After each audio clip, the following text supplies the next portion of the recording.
أعوذ بالله من الشيطان الرجيم بسم الله الرحمن الرحيم الحمد لله رب العالمين وبه نستعين على أمور الدنيا والدين والصلاة والسلام على أشرف المرسلين وعلى آله وصحبه أجمعين رب اشرح لي صدري ويسر لي أمري واحلل عقدة من لساني يفقه قولي بسم الله الذي لا يضر مع اسمه شيء في الأرض ولا في السماء وهو السميع العليم اللهم صل وسلم وبارك على سيدنا محمد طب القلوب ودوائها وعافية الأبدان وشفائها ونور الأبصار وضيائها وعلى آله وصحبه وبارك وسلم تسليما كثيرا اللهم افتح لنا أبواب الخير وأبواب البركة وأبواب النعمة وأبواب الرزق وأبواب الصحة وأبواب السلامة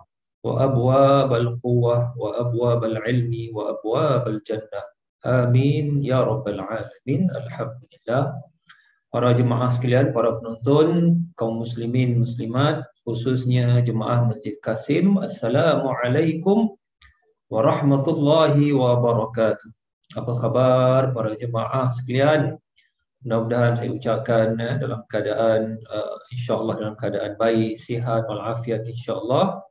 Dan bagi mereka yang mungkin tidak sihat, semoga disembuhkan Allah Subhanahu wa taala, dan bagi mereka yang mungkin ada masalah, mudah-mudahan diberikan jalan keluar insya-Allah. Amin ya rabbal alamin. Para jemaah rahimakumullah, kita teruskan pengajian kita indahnya bersama Rasulullah sallallahu alaihi wasallam di syurga.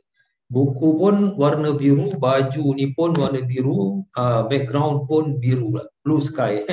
Kebetulan lah. Baik, hari ini kita nak membicarakan berkenaan iaitu zikir mudah yang membawa ke syurga Firdausil A'la insya-Allah. Antara zikir yang mudah yang akan membawa ke syurga Firdausil A'la. Apa dia zikir para jemaah? Zikir ni sering kita baca, sering diperbacakan ataupun dikumandangkan. Kadang-kadang kita ni acuh tak acuh, kadang-kadang baca pun tidak, kadang-kadang lepas salat berjamaah pun dibaca. Kelebihannya luar biasa para jemaah. Saya anggap ni zikir ni sebagai zikir yang memiliki 1001 macam kebaikan dan kelebihan, dan segala dalil-dalil hadis-hadis membuktikan zikir insya-Allah yang saya akan baca nanti ia akan membawa langsung ke syurga Firdausil A'la, syurga yang paling tinggi insya-Allah. Malahan zikir ini juga antara siapa-siapa yang rajin membacanya termasuk orang-orang yang insya-Allah yang terawal masuk syurga. Bukan saja syurga Firdausil A'la, malahan mendapat syurga, masuk syurga yang terawal.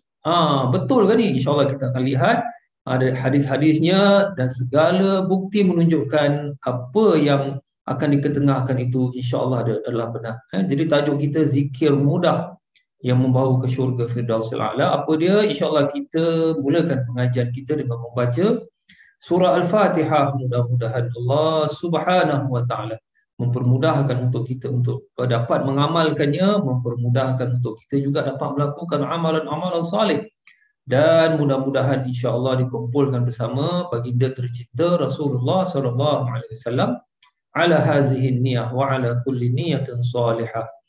وإلى الحبيب المصطفى صلى الله عليه وآله وسلم وإلى جميع المؤمنين والمؤمنات. الفاتحة. أعوذ بالله من الشيطان الرجيم.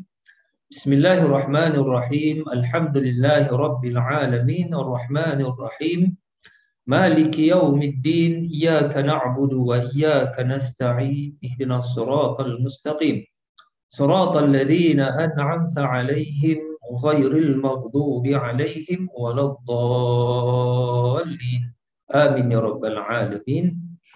Alhamdulillah para jemaah, tajuk kita pada hari ini berkenaan zikir mudah yang membawa ke syurga Firdausil A'la. Apa dia syurga zikir yang mudah tu? Sebelum tu saya nak terangkan juga bahawa zikir ni sebab apa kita seorang mukmin digalakkan, disuruh kita berzikir kepada Allah Ta'ala, memperbanyakkan zikir. Antaranya zikir itu sebagai tanda perhambaan kita kepada Allah Ta'ala. tanda cinta kepada Allah Ta'ala. Sebab contoh kalau kita cintakan seseorang, contohnya kita akan sentiasa mengingati orang tersebut, ibu kita ke, pasangan kita ke, anak kita. Lagi kalau disebut nama anak kita dekat televisyen ke, dekat mana ceramah ke, wah kita lagi happy jadi zikir sebagai tanda kalau dengan Allah Ta'ala sebagai tanda perhambaan, sebagai tanda cinta, dan zikir juga sebagai pujian dan tanda pengharapan kita kepada Allah Subhanahu Wa Ta'ala. Jadi sekarang kita masuk tajuk kita. Apa dia zikir mudah ni yang membawa insya-Allah ke syurga Firdausil A'la? Tidak lain dan tidak bukan para jemaah, iaitu zikir ni pun kadang-kadang sering dilupakan ataupun kadang-kadang orang ambil kisah tak kisah, iaitu zikir subhanallah 33 kali, alhamdulillah 33 kali, Allahu akbar sampai 33 kali, diakhiri dengan la ilaha illallah wahdahu la syarikalah lahul mulku wa lahul hamdu. Dan kalau nak tambah yuhyi wa yumiit pun boleh, wa huwa ala kulli syai'in qadir. Ini sebenarnya mungkin kita biasa dengar orang kata hadis ni cuma 1-2. Sebenarnya banyak hadis-hadis tentang kelebihan zikir. Sebab tu saya istilahkan zikir ni sebagai zikir yang memiliki 1001 macam kebaikan dunia dan akhirat. Para jemaah, jadi sebelum kita lihat dia punya ganjaran pahalanya sehingga boleh membawa kita ke syurga Firdausil A'la, syurga yang paling tinggi insya-Allah, malahan golongan yang terawal masuk syurga, kita lihat dulu dari segi barakah dia, berkatnya dunia dahulu para jemaah sebelum kita tutup mata ataupun sebelum kita bertemu Allah Subhanahu Wa Ta'ala. Pertama sekali kita lihat di mana berkat dia, di mana Sayyidah Fatimah radhiyallahu anha mengadu kepada suaminya Sayyidina Ali radhiyallahu anhu tentang tangannya kasar lah, sebab di Madinah ketika itu bukan senang nak dapat makanan yang sudah siap macam sekarang. Kita Singapura ni nak beli roti pun senang, nak beli beras pun senang, semua dah siap. Zaman dulu raw material nak kena kisar, nak kena siapkan dapur pun berabuk semua, tepung nak siapkan pada makanan. Jadi Sayyidah Fatimah mengadu kepada suaminya Sayyidina Ali bahawa tangan dia kasar pasal kerja dapur. Banyak benda-benda raw material. Dan Sayyidina Ali mana kalau boleh mereka nakkan pembantu rumah. Maka Sayyidina Ali merasakan ini satu cadangan yang baik, sebab Sayyidina Ali pun ada masa-masa kena angkat, kena ambil air dekat perigi dengan baldi besar. Ada masa-masa keldai tak ada, kuda tak ada, jangan terpaksa diangkat berat-berat dibawa ke rumah, dan ada masa sakit pinggang dia. Jadi akhirnya mereka setuju untuk bertemu Rasulullah ataupun memberi cadangan, minta izin kalau Rasulullah mengizinkan anaknya Sayyidah Fatimah dapat pembantu rumah. Jadi Sayyidah Fatimah pun pergi ke rumah Rasulullah, dan ketika itu berada bersama Sayyidina Aisyah radhiyallahu anha. Tapi waktu ketika datang tu Rasulullah tidak ada, yang ada Sayyidina Aisyah, maka Sayyidah Fatimah memberi pesanlah kalau sekiranya Nabi ayahnya balik, beritahulah tentang masalah dia, dan mudah-mudahan Rasulullah izinkan untuk pembantu rumah. Ketika Nabi pulang ke rumah, maka Sayyidah Aisyah memberitahu anaknya datang, Sayyidah Fatimah. Maka Rasulullah pun pergilah ke rumah Sayyidah Fatimah radhiyallahu anha. Dan ketika sampai di situ, menurut riwayat, ini saya agak tertarik, menurut riwayat daripada kisah tu, Rasulullah tu datang ke tempat tidur Sayyidah Fatimah dan Sayyidina Ali. Kadang-kadang saya bertanya, kenapa Rasulullah tak pergi macam rumah kita sekarang, ada hall, ada tempat sambut tetamu, kenapa terus ke katil tempat tidur? Jadi saya boleh bayangkan rumah Sayyidah Fatimah ketika itu kecil, dan mungkin kalau zaman sekarang kita boleh panggil sebagai rumah studio house, tak ada bilik. Situlah dapur, situlah tinggal tidur, situlah jaga budak-budak. Jadi Rasulullah terus ke tempat katilnya Sayyidah Ali, Sayyidah Fatimah, dan Sayyidina Ali nak bangun. Jadi Rasulullah kata, tak apa, kamu baring saja di situ. Tengok Rasulullah tidak susahkan anak-anaknya, anak menantu dan sebagainya. Jadi Nabi bertanya, betul ke kamu inginkan pembantu rumah? Maka Sayyidina Fatimah menjawab, betul. Rasulullah mengatakan, ala adullukum, tidakkah aku tunjukkan kepada kamu berdua ni amalan yang lebih baik daripada pembantu rumah? Jadi apa dia? Iaitu Rasulullah memberitahu. Itulah amalan yang kita baca lepas sembahyang fardu tu. iaitu Rasulullah menggalakkan dia baca sebelum tidur. Yang ini berkenaan lepas sembahyang fardu, tapi Nabi galakkan sebelum tidur. Ini untuk mendapat keberkatan kehidupan. Sebelum tidur baca subhanallah, subhanallah 33 kali, alhamdulillah, alhamdulillah 33 kali, Allahu akbar 33 kali, diakhiri dengan la ilaha illallah wahdahu la syarikalah, sama yang kita baca lepas sembahyang fardu bersama imam di masjid. Jadi Rasulullah kata ini lebih baik daripada pembantu rumah. Dan Sayyidah Fatimah dan Sayyidina Ali tidak ada membantahlah kepada Rasulullah, dan beritahu, Masya Allah, jadi mereka pun tak adalah minta lagi dengan Rasulullah, minta izin nak pembantu rumah. Dah senyap terus. Tapi kalau kita, saya boleh bayangkan zaman sekarang kalau kita beritahu dengan anak-anak kita, mak ni bukan apa, bapak kau ni contohnya, kan lebih baik kau zikir subhanallah 33 kali daripada nak ambil pembantu rumah, sekarang makin mahal, kemudian kena-kena buat hal. Anak-anak kita akan cakap apa? Masing-masing alah abah ni, mak ni tak habis-habis kan. Zikir di mana mak dapat ni, ustaz mana, kita nak pembantu rumah. Kita mungkin orang Singapura mungkin tak semula ada yang nak amalkan, tapi para jemaah, Sayyidah Fatimah, Sayyidina Ali tiada bangkangan. Maknanya kalau dah Nabi sebut ini lebih baik, lebih baik. Dan yang saya tertarik adalah Sayyidina Ali radhiyallahu anhu menceritakan selepas Rasulullah memberitahu, Sayyidina Ali terus membacanya sebelum tidur. Sayyidina Ali akan baca sebelum tidur, Sayyidina Ali akan membaca subhanallah subhanallah 3 kali yang saya dah terangkan tadi. Dan dia punya berkat yang Masya Allah, kita kalau lihat Sayyidina Ali ini terkenal dengan kepahlawanan dia. Dan dia kalau berdepan dengan musuh tak pernah kalah. Tak ada yang dia berdepan dengan one by one dengan musuh, Sayyidina Ali tewas, tak ada. Habis semua. Dan satu lagi berkat keluarga, daripada amalan yang Rasulullah ajar kepada Sayyidah Fatimah dan Sayyidina Ali radhiyallahu anhu, berkat keluarga, anak-anak bagus, Sayyidina Hasan, Sayyidina Husain. Malah setelah Sayyidah Fatimah meninggal dunia, kita tahu selepas Nabi wafat, Sayyidah Fatimah pun lepas 6 bulan pun wafat dia, meninggal dunia. Dan Sayyidina Ali berkahwin lagi dan anaknya ramai Sayyidina Ali. Dan berkat daripada amalan dari anak ramai, anak-anak saleh, maknanya dia punya sihat dan perjuangan selepas Sayyidina Ali menjadi khalifah. Ketika Sayyidina Osman, kita tahulah sejarahnya, terbunuh, Sayyidina Ali menjadi khalifah. Yang satu berat tanggungan, dia berdepan dengan 3 golongan yang memerangi Sayyidina Ali, tapi 3 golongan pun habis, tewas dia. Itu satu kumpulan Khawarij. Khawarij ni golongan di mana kalau istilah kita ni golongan macam sekarang ni ISIS lah. Sebab Khawarij ni dia macam ISIS, dia bunuh orang sesuka hati, dia juga ni menghalalkan darah orang, dia mengkafirkan orang, suka hati gitulah. Macam ISIS. Satu lagi golongan daripada Syria, Syam, yang menentang Sayyidina Ali, dan satu lagi ada golongan orang Islam. 3 golongan dengan satu pemimpin Sayyidina Ali, 3 tak boleh tahan. Tapi macam mana lepas? Tapi itulah akhirnya mungkin dah tertulislah Sayyidina Ali mati syahid. Maka yang bunuh siapa? Orang-orang ni lah, Khawarij, zaman sekarang kita panggil ISIS lah. Mereka sempat dapat membunuh ketika Sayyidina Ali nak ke masjid. Itu jam tak ada bodyguard, tak ada apa, jadi mereka sempat bunuh jelah dengan secara serang hendap.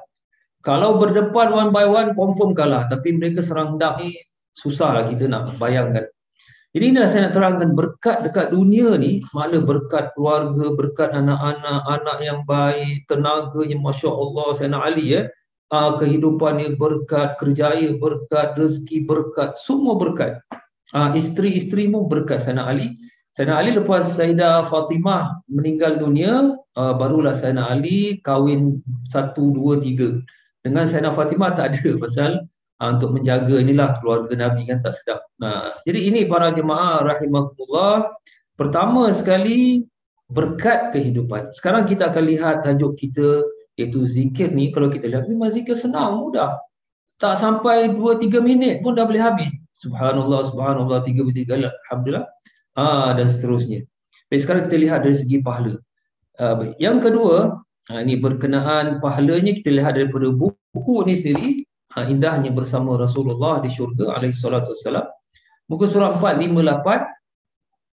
Ini antara kelebihannya, iaitu ia termasuk golongan yang terawal masuk syurga. Sabaqal mufarridun, Nabi menyebut di sini muka surat 458, sabaqal mufarridun, telah terdahulu masuk syurga orang-orang mufarridun. Maka sahabat bertanya, ya Rasulullah, siapa orang mufarridun? Ya Rasulullah, baginda menjawab, orang-orang lelaki yang banyak berzikir kepada Allah dan golongan wanita. Di sini Nabi nak menjelaskan bahawa kalau sekiranya orang perempuan yang rajin berzikir kepada Allah, orang-orang laki-laki malas berzikir, orang perempuanlah yang terawal masuk syurga, laki-laki yang lewat masuk syurga. Jadi tak di hari akhirat, isteri ke, adik kita perempuan ke, mak kita kalau dia mereka rajin berzikir, mereka lah yang terawal masuk syurga. Yang suami, yang bapa yang tak rajin berzikir, tunggulah, tak tahu bila nak masuk syurga. Jadi pertama antara zikir tersebut mufarridun, iaitu subhanallah, subhanallah, alhamdulillah, alhamdulillah, perbanyakkan zikir ini. Dan Rasulullah telah tetapkan 100. Pasal apa pula 100? Subhanallah 3 kali. Nak cukupkan dengan la ilaha illallah jadi 100. Ini kerana pertama Rasulullah nak mempermudahkan para sahabat. Sebab di kalangan para sahabat ramai yang tidak boleh mengira dan membaca. Jadi untuk mempermudahkan mereka, ingat macam itu sudah 33, 33, 33, kemudian diakhiri dengan la ilaha illallah, cukup 100. Tapi kalau nak tambah lagi bagus. Lagi banyak lagi bagus. Tapi untuk mempermudahkan orang-orang Arab ketika itu, orang-orang Badui, para sahabat yang susah buat kira-kira. Yang kedua antara sebab Nabi sebut subhanallah, subhanallah 33 kali, sebab dia antara cara yang mudah, cepat untuk dapat bilangan yang banyak. Sebab kalau kita zikir subhanallah, walhamdulillah, wala ilaha illallah, wallahu akbar, subhanallah, dia macam lambat sedikit. Taklah lambat sangat tapi lambat sikit. Tapi kalau kita baca subhanallah, subhanallah, subhanallah, subhanallah, cepat habis 100. Jadi Nabi lebih fokuskan macam gini, lebih permudahkan. Tapi siapa-siapa nak baca subhanallah, alhamdulillah, wala ilaha illallah, wallahu akbar, kalau tambah wala haula wala quwwata illa billah pun bagus juga, biar mana-manalah mana yang sempat. Tapi kalau tadi, kalau tuan-tuan tak percaya, cuba try yang subhanallah, subhanallah 33 kali dengan subhanallah, alhamdulillah, tengok ini lagi cepat. Ini sebab itu Rasulullah inginkan bagi umat yang kemudahan, insya-Allah. Jadi pertama sekali para jemaah, iaitu amalan ini sebagai amalan mufarridun yang terawal masuk syurga. Yang kedua, saya masukkan ni patutnya yang ketiga, saya letak yang ketiga lah. Tadi yang pertama pasal Sayyidina Ali tadi berkat. Yang ketiga, ia termasuk zikir baqiyatus salihat sebagaimana Al-Quran menyebut. Bismillahirrahmanirrahim. Al-malu wal banuna zinatul hayatid dunya wal baqiyatus salihat khairun 'inda rabbika thawaban wa khairun amalan. Harta dan anak-anak perhiasan dunia lah. Kita senang dekat dunia ni, ada harta banyak, anak ramai. Tapi itulah, kita kalau meninggal benda ni tak ikut. Anak ikut sekejap aja, kat kubur lepas tu balik dah.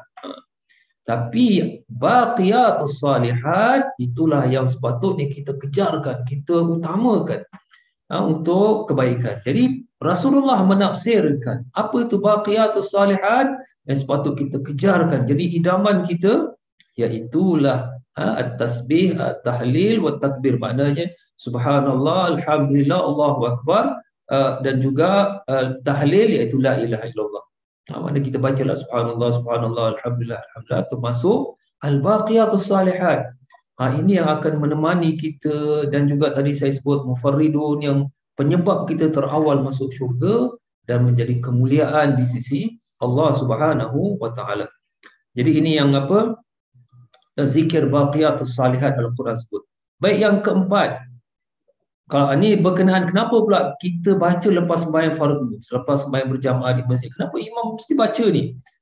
Kenapa mesti nak baca? Sebab Rasulullah sendiri sallallahu alaihi wasallam menyebut dalam hadis sahih riwayat Imam Muslim, sesiapa yang membaca pada fi dubur salawatil maktubah, mana penghujung sembahyang, maknanya selepas sembahyang fardu, dia baca subhanallah, subhanallah 33 kali, alhamdulillah, alhamdulillah sampai 33 kali, Allahu akbar sampai 33 kali, la ilaha illallah. Apa Nabi sebut? Ghufira lahu, maka diampunkan dosa-dosanya walau sebanyak buih lautan. Masya-Allah, hebatnya zikir. Inilah kelebihan Allah Taala nak berikan kepada umat Rasulullah sallallahu alaihi wasallam. Buat saja, jangan banyak orang kata apa? banyak soal pula. Dah hadis sahih, buat, insyaAllah kita akan lihat nanti besok dah tutup mata, tengok sendirilah kelebihan zikir tersebut.